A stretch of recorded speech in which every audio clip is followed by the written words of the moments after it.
Cricket میں پاکستان کو land of fast bowlers کے نام سے جانا جاتا ہے، جس نے کرکٹ ورلڈ کو وسیم اکرم، وقار یونس، عمران خان اور شعیب اختر جیسے کئی گریٹسٹ فاسٹ بولر دیے۔ شعیب اختر کی گولی کی رفتار کی بولنگ، وسیم اکرم کی جادوئی سوئنگنگ ڈیلیوریز اور وقار یونس کے ٹو کریشر یازکس کا مقابلہ تو آج تک کا کوئی بھی دوسرا فاسٹ بولر نہیں کر پایا۔ اسی طرح جنید خان، عمر گل، محمد آصف اور محمد عامر جیسے قابل fast bowlers Pakistani fast bowling unit کا حصہ رہ چکے ہیں۔ ان جیسے لیتھل پیسرز کی موجودگی میں پاکستان کو فاسٹ بولنگ کے لحاظ سے ورلڈ کی سب سے اسٹرانگ ٹیم مانا جاتا تھا، لیکن اپنے فاسٹ بولرز کی وجہ سے ہی مشہور یہ ٹیم اب اپنے فاسٹ بولرز کی بری پرفارمنس کی وجہ سے ہی تاریخ کے بڑے ڈاؤن فال کا شکار ہو چکی ہے۔ پاکستان ٹیم کو دشمن کی ضرورت نہیں ہے، یہ خود ہی بہت ہے۔ اب ان کے منہ میں چوسنی ڈالیں گے کیا ہم؟ زمبابوے سے ہار گئے تھے، افغانستان سے ہار گئے تھے، آئرلینڈ سے بھی ہارے ہیں پچھلے کچھ ہفتے پہلے ہی، اور اب یو ایس اے سے بھی ہار گئے۔ پہلی بار T20 ورلڈ کپ کے لیے کوالیفائی کرنے والی ٹیم USA سے ہار، ODI ورلڈ کپ میں پہلی بار افغانستان سے ہار، اور اپنے گھر میں بنگلہ دیش سے ہسٹری میں پہلی بار ٹیسٹ سیریز ہارنے میں مین کردار پاکستانی فاسٹ بولنگ کا ہے۔ اور جیسا کہ چند دن پہلے ملتان ٹیسٹ میں انگلینڈ کے اگینسٹ ایک ہی اننگ میں 823 رنز کنسیڈ کرنا، بات یہ نہیں کہ پاکستان کے پاس ٹیلنٹ کی کمی ہے۔ ہر سال PSL میں ایک سے بڑھ کر ایک زبردست فاسٹ بولر سامنے آتے ہیں جو کہ اپنی سپیڈ اور ایگریشن سے بڑے بڑے بیٹرز کو بے بس کر دیتے ہیں، مگر اس را ٹیلنٹ کو مس مینجمنٹ کی وجہ سے صحیح سے یوٹیلائز نہیں کیا جاتا، اور یہ را ٹیلنٹ راہ ہی رہتا ہے انٹرنیشنل لیول پر کھیلنا ان کے لیے خواب ہی رہ جاتا ہے، یا پھر یہی فاسٹ بولرز بڑے لیول پر فلاپ ہو جاتے ہیں۔ وہیں یہ بات تو سب کے سامنے ہے کہ ان بولرز کے اندر وہ تمام ایبلٹیز موجود ہیں کہ دنیا کے کسی گراؤنڈ میں کسی بھی بڑے سے بڑے بیٹسمین کو پویلین کی راہ دکھانے میں ماہر ہیں،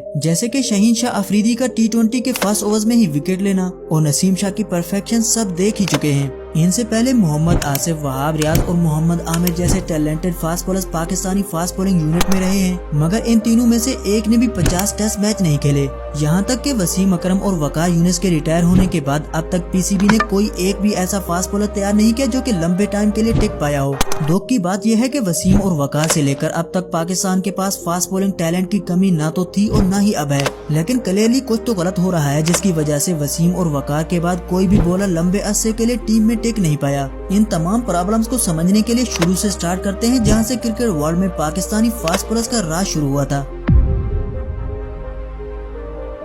پاکستان کی فاسٹ بولنگ لیگیسی 1970s میں سٹارٹ ہوئی جب سرفراز نواز نے ریورس سوئنگ ایجاد کی۔ اس ڈسکوری نے فاسٹ بولنگ کو ہمیشہ کے لیے بدل کر رکھ دیا۔ سرفراز نواز کی اس ریورس سوئنگ نے ایسا امپیکٹ ڈالا کہ آسٹریلیا اور ویسٹ انڈیز کے بڑے بڑے پلیئرز کو ناکو چنے چبوا دیے۔ ایک ٹیسٹ میچ کی ایک ہی اننگ میں آسٹریلیا کے اگینسٹ 86 رنز کر 9 وکٹس بھی حاصل کی، جو کہ پاکستان کی طرف سے all time second best bowling figure in test innings ہے۔ صرف یہی نہیں، سرفراز نواز نے تو اپنے اس فن میں ایسی مہارت حاصل کی کہ انہیں آج فاسٹ بولنگ لیجنڈ کے طور پر جانا جاتا ہے۔ سرفراز نے پاکستان کو ٹیسٹ میں ایک مضبوط ٹیم تو بنایا ہی ساتھ اپنے انڈر ایک اور نوجوان پیسر بھی تیار کیا جسے دنیا آج عمران خان کے نام سے جانتی ہے۔ جی ہاں، the leader, all time best all rounder and the complete fast bowler mister Imran Khan, جس نے پاکستان کرکٹ کو بلندیوں تک پہنچانے میں مین رول پلے کیا۔ سرفراز نواز سے ریورس سوئنگ سیکھنے کے بعد عمران خان نے انڈیا کے اگینسٹ کھیلی جانے والی 6 میچز پر مشتمل ٹیسٹ سیریز میں 40 وکٹس حاصل کی۔ ایک اننگز میں تو انہوں نے 25 بالوں پر 5 وکٹس بھی حاصل کی۔ یہاں سے عمران خان نے پاکستانی پیسرز کی ٹریجیکٹری کو ہمیشہ کے لیے بدل کر رکھ دیا۔